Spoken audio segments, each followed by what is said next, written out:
எல்லா படத்துலையும் டிவி நிகழ்ச்சிகள்லையும் வீட்டுக்குள்ளேயே எல்லாமே காமிக்கிறாங்க. நீங்க கோவமா இருந்தா கத்தணும், கதவை குத்தணும் அப்படின்னு. குத்துறதுக்கு யாரும் இல்லைன்னா ஏதோ ஒன்னையாவது நீங்க குத்தணும், ஏதோ ஒன்று நீங்க உடைக்கணும். இதுவே வழக்கமா மாறிட்டு வருது. உங்க உணர்ச்சிகளை ஹேண்டில் பண்றதுக்கு இதுதான் வழின்னு எல்லாரும் நினைக்கிறாங்க.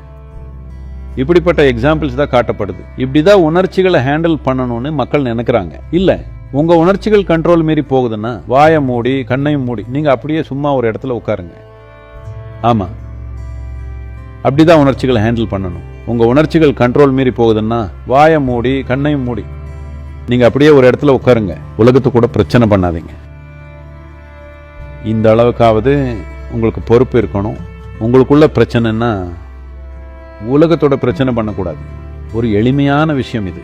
எல்லா மனிதர்களுக்கும் ஒரு நாள்ல ஒரு சில நிமிஷங்கள் அசைவில்லாம உட்கார்றது எப்படின்னு தெரிஞ்சா பெரிய ஆன்மீக பயிற்சிலாம் இல்லை, ஒன்றும் வேண்டாம். சும்மா அசைவு இல்லாம உட்கார்றது.